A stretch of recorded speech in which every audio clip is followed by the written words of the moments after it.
आइए हम प्रार्थना के साथ इस आराधना की शुरुआत करें। प्रभु यीशु, आपके पवित्र चरणों में इस रविवार के दिन आते हैं। प्रभु, आप अद्भुत काम करने वाले हो।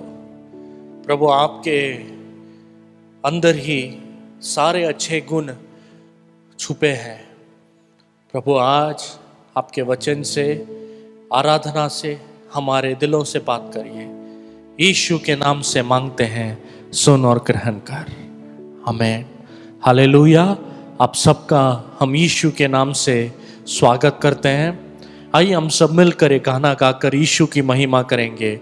ये गाना कहता है, जय बोलो यीशु मसीहा की जय बोलो।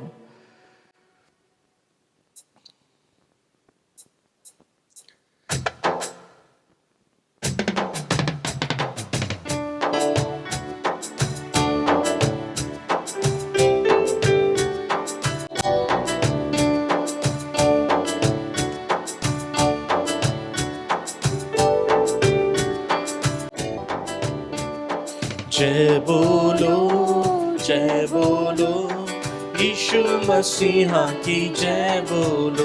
बोलो जय बोलो यीशु मसीहा की जय बोलो। अंधे को आँख दिया यीशु ने, अंधों को आँख दिया यीशु ने। बोलो जय बोलो यीशु मसीहा की जय बोलो। बोलो जय बोलो यीशु मसीहा की जय बोलो। कोड़ी को चंगा किया यीशु ने, कोड़ी को चंगा किया यीशु ने। लाजर को जिला दिया यीशु ने, लाजर को जिला दिया यीशु ने। बोलो जय बोलो यीशु मसीहा की जय बोलो। बोलो जय बोलो यीशु मसीहा की जय बोलो। हम सबको बचा लिया यीशु ने, हम सबको बचा लिया यीशु ने। पापों से छुड़ा लिया यीशु ने, पापों से छुड़ा लिया यीशु ने। बोलो जय बोलो यीशु मसीहा की जय बोलो। बोलो जय बोलो यीशु मसीहा की जय बोलो। जय बोलो यीशु मसीहा की जय बोलो।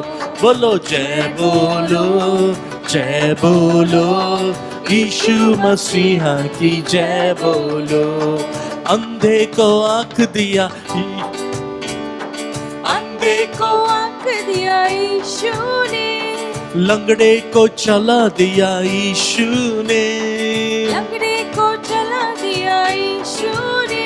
बोलो जय बोलो यीशु मसीहा की जय बोलो। बोलो जय बोलो यीशु मसीहा की जय बोलो। बोलो जय बोलो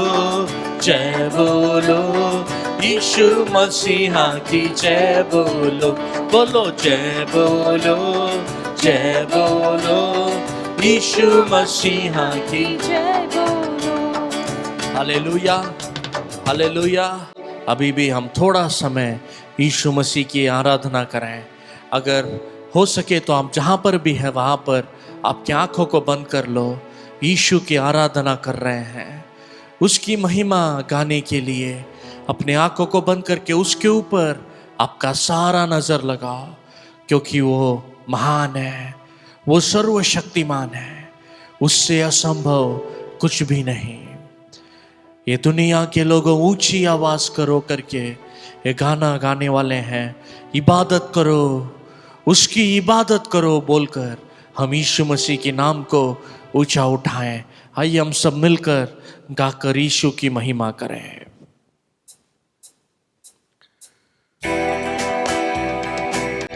ये दुनिया के लोगों ऊंची आवाज करो, गाओ खुशी के गीत, उसका गुणगान करो, बोलकर गाए।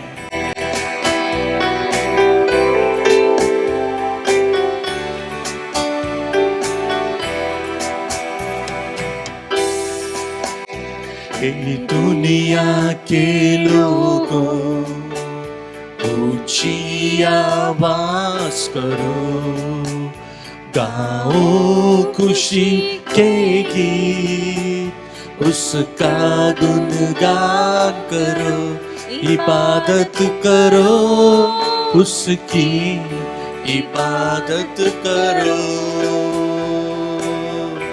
इबादत करो, उसकी इबादत करो। ये दुनिया के लोगों, ऊंची आवाज करो, गाओ खुशी के गीत, उसका गुणगान करो, इबादत करो, उसकी इबादत करो, इबादत करो, उसकी इबादत करो।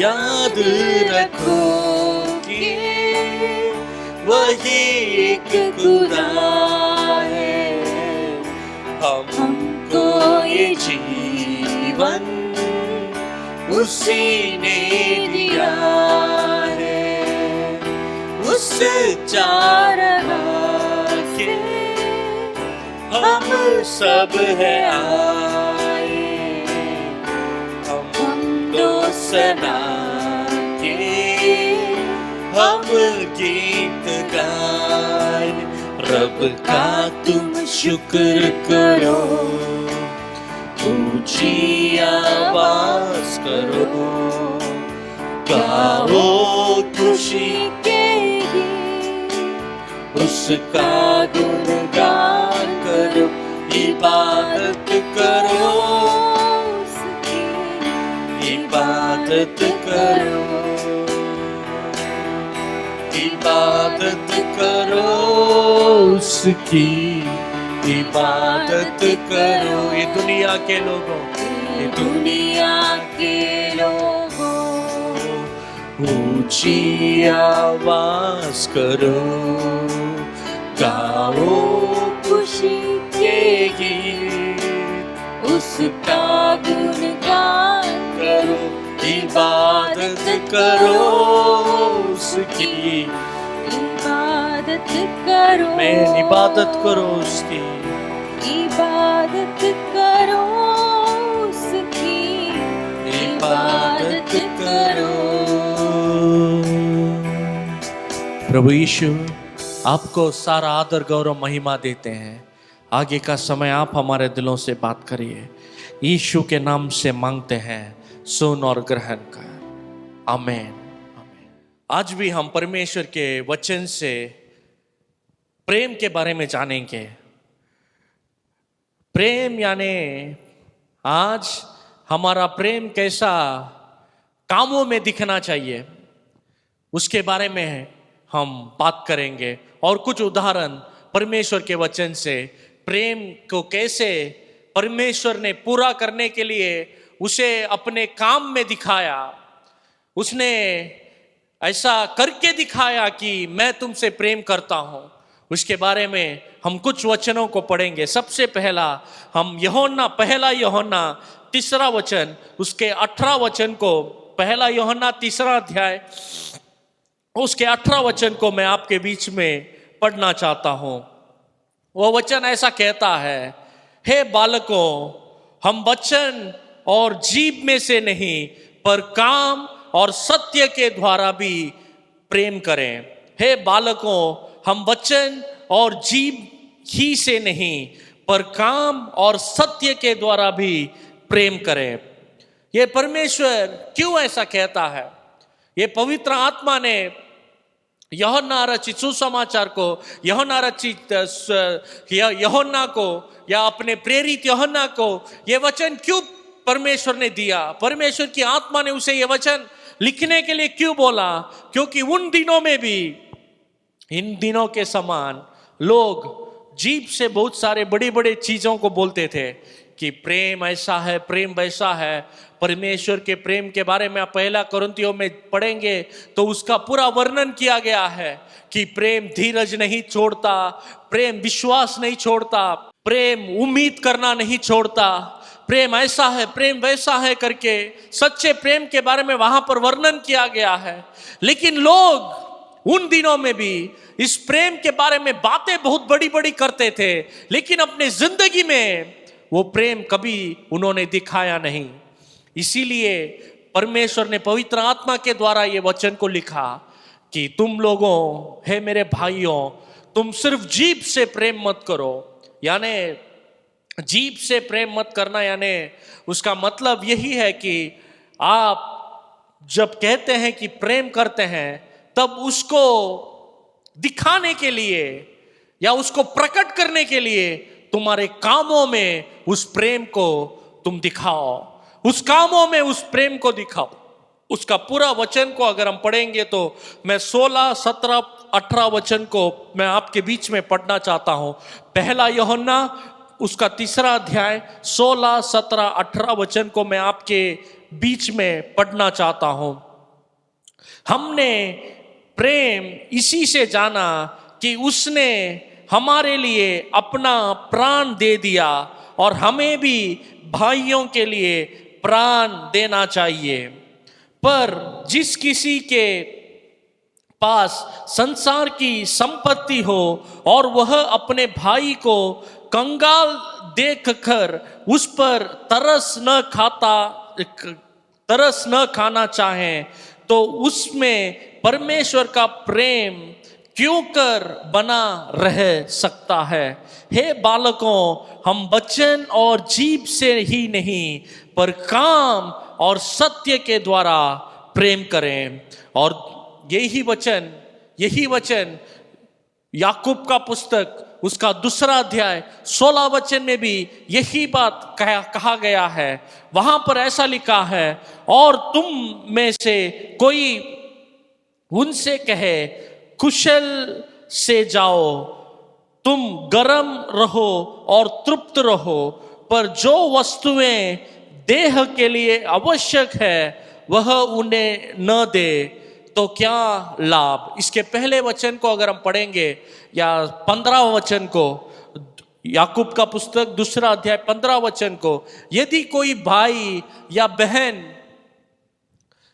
नंगे उघाड़े हो और उन्हें प्रतिदिन भोजन की घटी हो, अगर वैसा कोई तुम्हारे सामने आता है और तुम उनसे यही कहते हैं कि तुम जाकर तृप्त रहो, आनंदित रहो, गर्म रहो, और उनके लिए जो वस्तुएं हैं वो तुम्हारे पास होकर भी तुम अगर नहीं देते हैं तो तुम्हारे प्रेम का क्या फायदा करके परमेश्वर यहां पर हमसे पूछ रहा है। बहुत से लोग हमसे मदद मांगने आते हैं, हमसे जो हो सके वो मदद क्या हम कर रहे हैं, या सिर्फ हम जीभ से बोल रहे हैं अरे मैं यीशु पर विश्वास करता हूं, मैं सच्चा प्रेम करता हूं। अगर आप परमेश्वर से सच्चा प्रेम करते हैं तो परमेश्वर का वचन कहता है कोई भी जो परमेश्वर से प्रेम रखता है वो अपने भाई से बैर नहीं रख सकता, अपने भाई से बैर नहीं रख सकता। या दूसरे शब्दों में परमेश्वर का वचन ऐसा कहता है, परमेश्वर के वचन में ऐसा लिखा है, जो तू देखने वाले भाई से प्रेम नहीं कर सकता, जो प्रभु अंधेरे में है, जिसे तू देख नहीं सकता, उससे तुम प्रेम कैसे कर सकता। या तू जो भाई को तेरे सामने 24 घंटे देखता है, अगर तू उससे प्रेम नहीं करता, जो परमेश्वर को तूने न कभी देखा है, उसे तू कैसे प्रेम कर सकता करके परमेश्वर का वचन कहता है। आज भी हमारा प्रेम कैसा आजमा कर देखो। आपके दिल में आप जरूर कहते होंगे मैं परमेश्वर का भय मानता हूं,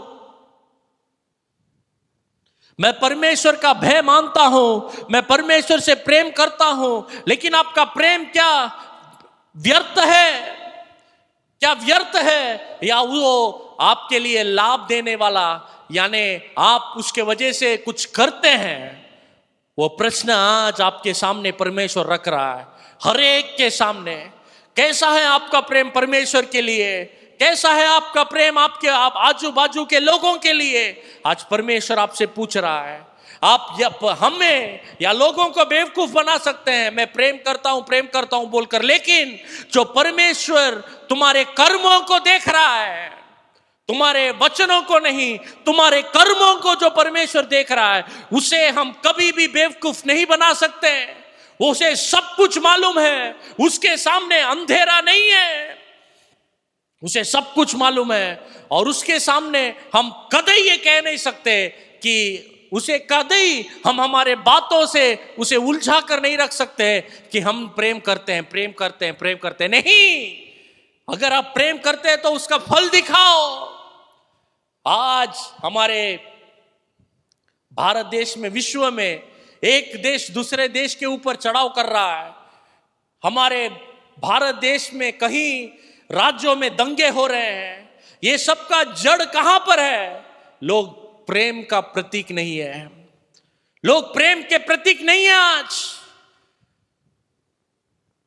कहते हैं, देशभक्ति के गीत जब गाया जाता है, जब कहते हैं मैं प्रेम करता हूं, लेकिन उसके प्रतीक नहीं है, वो उनके कर्म में कभी नहीं दिखता। इसीलिए आज भी हमारा देश, ये पूरी दुनिया एक मुश्किल के दौर से गुजर रही है। इसे बदलने के लिए हमें क्या करना पड़ेगा? सबसे पहले आपके परिवार में, आप जहां पर रहते हैं, वहां पर परमेश्वर का प्रेम कर्म में दिखाओ। जैसे परमेश्वर ने आपसे प्रेम किया है, वो इसके जैसे आप भी कर्म करके दिखाओ। वही ये वचन कहता है, हमने प्रेम इसी से जाना कि उसने हमारे लिए अपने प्राण दे दिए, और हमें भी भाइयों के लिए प्राण देना चाहिए। आज परमेश्वर का वचन ऐसा कहता है कि परमेश्वर ने आपके लिए जीवन तक दे दिया। इसीलिए आप आपके भाई के लिए, भाई यानी आपके परिवार में जन्म लिया हुआ भाई की बात नहीं कर रहा हूं, या आपके उसके अजीज मित्र के बारे में बात नहीं कर रहा हूं जो आपके लिए कुछ भी कर सकता है, पर ऐसे व्यक्ति की बात कर रहा हूं जो आपका दुश्मन है, जो आपसे ईर्ष्या करता है। क्या उसके लिए आप प्रेम कर सकते हैं? वही परमेश्वर का प्रेम है, वही परमेश्वर का प्रेम है। अभी मैं दो लोगों के बारे में बताने वाला हूं जिनके जिंदगी में हम प्रेम के बारे में प्रतीक या प्रेम के प्रतीक जिन्हें कहा जा सकता है, या जिन्होंने अपने कर्म में प्रेम को उन्होंने दिखाया। सबसे पहला अगर हम यूसुफ के बारे में पढ़ेंगे तो उत्पत्ति का पुस्तक उसका 45वें अध्याय के 5वें वचन में ऐसा लिखा है, अब तुम लोग मत पछताओ। ये यूसुफ अपने भाइयों से कह रहा है, अब तुम लोग मत पछताओ, और तुमने जो मुझे यहां भेज डाला इससे उदास मत हो, क्योंकि परमेश्वर ने तुम्हारे प्राणों को बचाने के लिए मुझे आगे से भेज दिया है बोलकर यूसुफ कहता है तुम मत पछताओ। अपने भाइयों से कहता है तुम मत पछताओ और डरो मत, क्योंकि तुमने तो मुझे बेच दिया, क्योंकि परमेश्वर ने उसमें एक अच्छाई रखा, इसलिए मुझे परमेश्वर ने आपके हाथों में दिया ताकि हम सब बच सके। ये कहानी किसके बारे में कहा? परमेश्वर यहां पर कह रहा है, यूसुफ करके 12 भाइयों में एक भाई था, बाकी के 10 भाई ये यूसुफ से ईर्ष्या करते थे, क्रोध करते थे, क्योंकि अपने पिता का यूसुफ लाडला था। उसके पिता उसके लिए नए नए कपड़े खरीद कर देते थे, सिला कर देते थे, और इसीलिए उसके भाई उस पर गुस्सा हुए गुस्सा होकर उसे मार डालना चाहा और उसे एक कुएं के अंदर डाल दिए ताकि वहां पर वो मरे। और अपने पिता के पास उसके कपड़े को फाड़कर उसमें एक जानवर का खून लगाकर उसके पिता के पास वो कपड़ा लेकर गए और उसके पिता को उन्होंने कहा, ये क्या यूसुफ के कपड़े हैं? पहचान कर देखो, कोई जानवर उसे खा गया। ऐसा बोलकर उसके पिता को झूठ बोलते, लेकिन उन्होंने क्या किया, उसे पहले कुएं में डाला। उसके बाद उन्होंने सोचा कुएं में डालकर हमारा क्या फायदा है, इसीलिए उसे कुएं से उठाकर एक नौकर के रूप में कहीं 30 सिक्कों के लिए, चांदी के सिक्कों के लिए अपने भाई को उन्होंने बेच दिया। सोचो यूसुफ की हालत क्या रही होगी। अपने भाइयों ने उसे बेच दिया, अपने सगे भाइयों ने उसे बेच दिया, वो भी कुछ पैसों के लिए, चंद पैसों के लिए उसे पूरी तरह बेच डाला। और अभी यूसुफ परेशानी में है, उसे बंदी गृह में डाल दिया गलत इल्जाम लगाकर। उसके बाद परमेश्वर उसे ऊंचा उठाता है, बंदी गृह से सीधा राजा बन जाता है।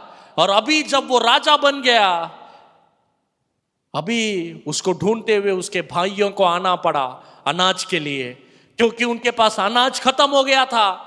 इसीलिए उसके भाई अनाज को ढूंढते हुए मिस्र देश में आए। उन्हें मालूम नहीं था कि मिस्र देश का राजा उनसे कई साल पहले बेचा गया, उनका भाई यूसुफ है, उन्हें मालूम नहीं था। और वे आए और अभी यूसुफ मिस्र का राजा है। वो चाहे तो 1 मिनट में वो 10 भाइयों को मार सकता था, लेकिन उन्होंने वैसा नहीं किया और उन्हें बचाया। और वही ये वचन कहता है, वे डर गए, अरे अभी हम यूसुफ के हाथों में फंस गए, अरे इसी यूसुफ को तो हमने बेचा था, अभी हमारा क्या होगा। वो डर के मारे थे। तभी यूसुफ कहता है, मत डरो, मैं तुम्हें हानि नहीं पहुंचाऊंगा। और उसके बाद यूसुफ अपने 10 भाइयों को बुलाता है और बोलता है, और कहीं साल अकाल है, इसीलिए तुम जाकर तो हमारे पिता को और हमारा पूरा वंश को लेके आ जाओ, मैं यहां पर तुम्हारे रहने के लिए जगह दूंगा, बोलकर यूसुफ कहता है। और वे जाकर अपने पिता को लेकर आते हैं। और उनके पिता के मृत्यु के बाद उन्हें और एक बार डर लगने लगता है, अरे कहीं यूसुफ पुरानी बातों को याद करके, अभी तो पिता जब तक थे तब तक पिता की नजर के वजह से या पिता के लिए तो भी यूसुफ हमें जिंदा रखा होगा, अभी पिता भी हमारे मर गए, अभी यूसुफ हम पर हानि पहुंचाएगा। इसीलिए वे डर के मारे यूसुफ से कहते हैं, अरे यूसुफ, पिता की मृत्यु के बाद यूसुफ से कह बेचते हैं, यूसुफ पिता ने कहा था तुम हमारी रक्षा करोगे। तब यूसुफ कहता है मत डरो, वापस कहता है मत डरो, मैंने मेरे पिता के लिए तुम्हें माफ नहीं किया, मेरे परमेश्वर के लिए तुम्हारे माफ किया। इसीलिए अगर मेरे पिता जिंदा रहे या न रहे, मैं तुम्हें हानि नहीं पहुंचाऊंगा और न ही किसी को तुम्हें हानि पहुंचाने दूंगा। जिन्होंने उसे बेच डाला उनसे उसने प्रेम किया। यही सच्चा प्रेम है, यही सच्चा प्रेम है। दूसरा परमेश्वर के बारे में पढ़ेंगे, इस वचन के साथ मैं समाप्त करने वाला हूं। परमेश्वर के बारे में पढ़ेंगे तो यूहन्ना 3 अध्याय 16 वचन में परमेश्वर कहता है, परमेश्वर के वचन में लिखा है कि परमेश्वर ने जगत से ऐसा प्रेम रखा कि उसने अपना एकलौता एक पुत्र इस दुनिया को देकर दुनिया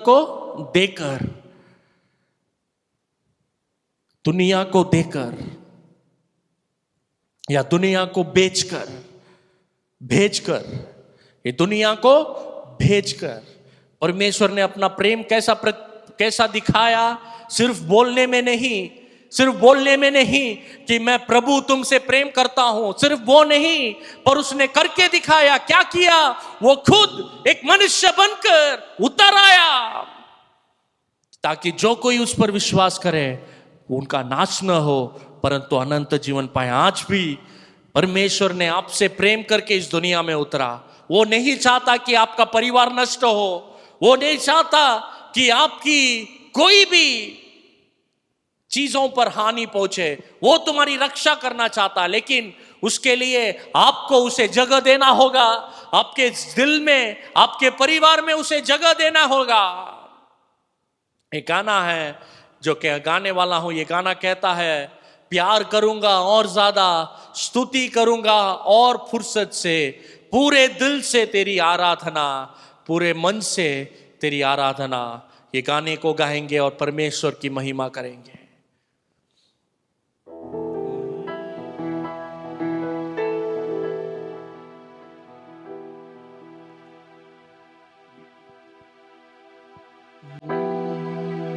प्यार करूंगा और ज्यादा, स्तुति करूंगा और फुर्सत से, प्यार करूंगा और ज्यादा, स्तुति करूंगा और फुर्सत से, पूरे मन से तेरी आराधना, पूरे दिल से तेरी आराधना, आराधना, आराधना,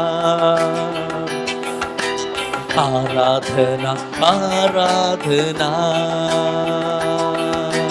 ये बीनेसर है, ये बीनेसर है, अब तक मुझे चलाया है।